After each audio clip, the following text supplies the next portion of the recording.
To the Middle East, where there's been intensifying clashes between the Lebanese militant group Hezbollah and Israeli forces, with the Iran-backed group injuring 14 soldiers in a cross-border strike. Meanwhile, Western leaders travelled to Israel to urge the government to avoid a broader conflict with Tehran. Isabella Higgins has more from Jerusalem.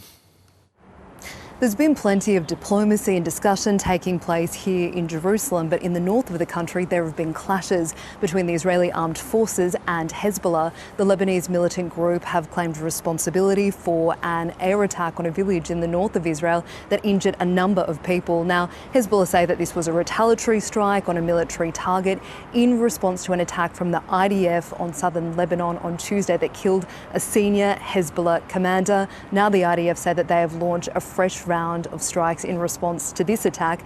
Now, ever since the October 7 attacks led by Hamas, there has been an escalating cross-border conflict between the Iran-backed Hezbollah and Israel. Now, this was very much a topic of conversations in all those talks that were going on in Jerusalem. Western leaders urging restraint and calm with the Israeli government. There's been a growing sense of unease about how Israel is going to respond to an unprecedented attack at the weekend from Tehran that saw more than 300 missiles and drones launched at the country.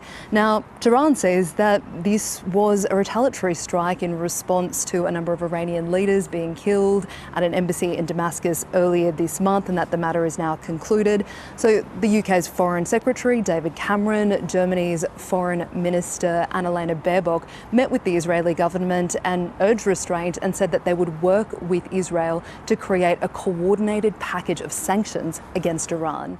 They also have all kinds of suggestions and advice. I appreciate it, but I want to make it clear we will make our own decisions, and the State of Israel will do everything necessary to defend itself. Now, it's understood that this sanctions package is going to be a key topic of conversation at the upcoming G7 conferences in Italy. But a number of world leaders say it's also important that the humanitarian crisis in Gaza gets back on the world agenda.